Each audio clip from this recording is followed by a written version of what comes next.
Dinosaur उस समय के सबसे सफल जीव थे, लेकिन अचानक ऐसा क्या हुआ? आखिर ऐसी कौन सी घटना थी जिससे डायनासोर का नामोनिशान मिट गया? आज की इस वीडियो में मैं आपको इसके बारे में बताने जा रहा हूँ, लेकिन इसके लिए हमें करोड़ों साल पीछे जाना होगा और डायनासोर के उस अंतिम दिन के बारे में गहराइयों से जानना होगा। तो चलिए चलते हैं आज से करीब 6.5 करोड़ साल पीछे और जानते हैं कैसे हुआ डायनासोर का अंत। दोस्तों, अगर आप चैनल पर नए हो तो हमारे इस चैनल को सब्सक्राइब कर लेना ताकि ऐसी ही वीडियो आप तक पहुंच जाया करे। तो दोस्तों, आज से करीब 6.5 करोड़ साल पहले धरती पर मौसम सामान्य था।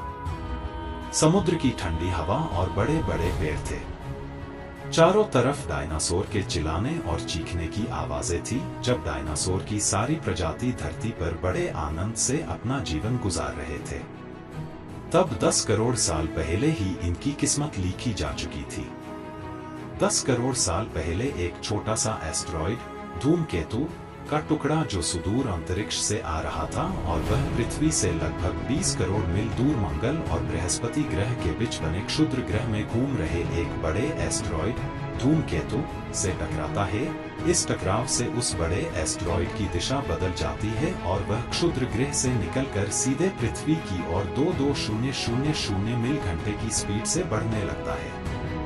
जब यह एस्टेरॉयड पृथ्वी से 3,84,000 किलोमीटर की दूरी पर था, तब धरती से शायद डायनासोर का अंत न होता यदि यह एस्टेरॉयड पृथ्वी के उपग्रह चांद से टकराता, लेकिन नियति को कुछ और ही मंजूर था। इसलिए यह बड़ा एस्टेरॉयड चांद के बहुत ही नजदीक से गुजर गया। 40 किलोमीटर बढ़ाया एस्टेरॉयड हर सेकंड पृथ्वी की नजदीक बढ़ रहा था। जब यह एस्टेरॉयड धूमकेतु पृथ्वी के वातावरण के संपर्क में आया, तब इसकी रफ्तार बहुत ही ज्यादा बढ़ गई थी। उस वक्त इसकी रफ्तार करीब 70,000 किलोमीटर घंटा हो गई थी।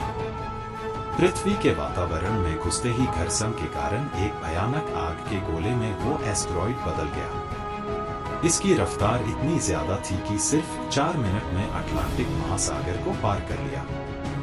कुछ ही क्षण में यह एस्टेरॉयड मेक्सिको की खाड़ी के पास जमीन से टकराता है और लगभग 35,000 डिग्री सेल्सियस की ऊर्जा वाला एक भयानक विस्फोट होता है। इस टकराव का विस्फोट लगभग 10 हाइड्रोजन बम के विस्फोट के बराबर था। यह विस्फोट इतना शक्तिशाली था कि इसके टकराते ही धरती की लाखों टन धातु अंतरिक्ष में चली गई। टकराव वाली जगह पर करीब 180 किलोमीटर चौड़ा और 20 किलोमीटर गहरा गड्ढा पड़ गया। 16 मिनट 40 सेकंड बाद इस टकराव की वजह से धरती के अंदर चारों ओर बहुत ही बड़े भूकंप आने लगे। इस वजह से समुद्र की विशालकाय लहरों का निर्माण हुआ और एक के बाद एक सुनामी की लहरें चारों ओर बढ़ने लगी।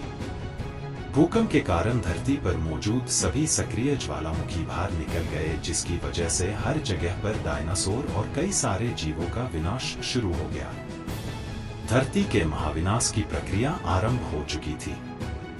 इस भयानक विस्फोट से रेडिएशन की मात्रा इतनी बढ़ गई कि इसके 800 किलोमीटर के दायरे में आने वाले सभी जीव पूरी तरह जलकर खत्म हो गए। अब आपके मन में सवाल आ रहा होगा कि उड़ने वाले डायनासोर तो उड़कर बच निकले होंगे, तो वो कैसे खत्म हुए?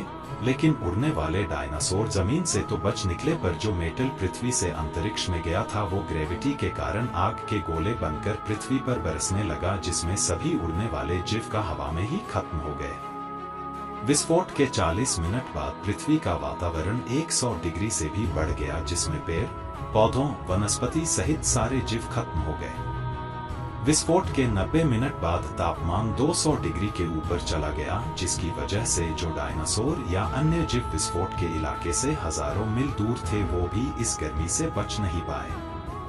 इस महाप्रलय से धरती पर से कुल 90% प्रजाति लुप्त हो गई थी और जो 10%